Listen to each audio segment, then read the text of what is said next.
فيه رجل، هذا الرجل أعرفه عز المعرفة، ربما يتابعني الآن.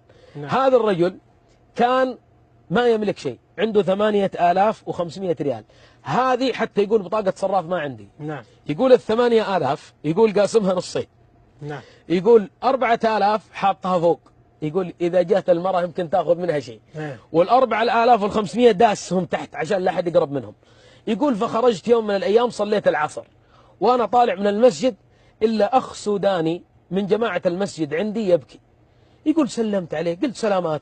قال يا شيخ زوجتي مرضت وعندها سرطان في الرحم، شفى الله مرضانا ومرضاكم. أسأل الله أن يشفي مرضانا ومرضاكم. يلي تسمعني الآن وعندك مريض في البيت، داووا مرضاكم بالصدقات، داووا مرضاكم بمعاونة الفقراء والمحتاجين والأرامل والمساكين، لأن الصدقة التي تقدمها بإذن الله برء ينزل من السماء وعافية تنزل من الله تبارك وتعالى على هؤلاء المرضى.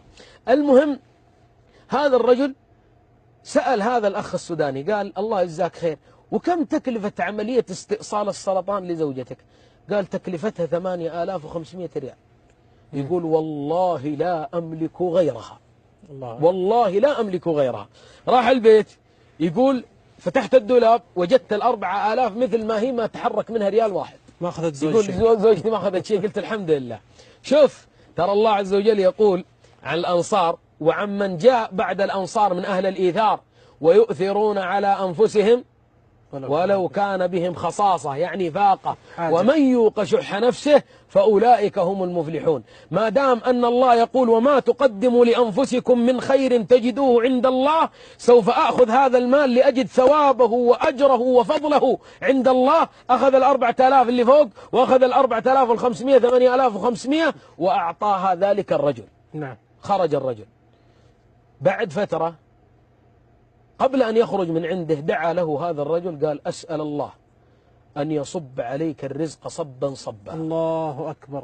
والله ما أعطيتني هذا المال إلا وأنا محتاج له. الله أكبر. سافر هذا الرجل، أقسم بالذي رفع السماء وبسط الأرض ونصب الجبال. مال هذا الرجل الآن في الحسابات البنكية أكثر من 300 مليون. لا إله إلا الله. أقسم بالله، ويسألني الله عن هذا القسم. رأيته بأم عيني وهو يخبرني أخبر الناس أن يقدموا، والله ما قدمته لله سوف تجده إن شاء الله في ذلك اليوم، يوم لا ينفع مال ولا بنون إلا من أتى الله بقلب سليم.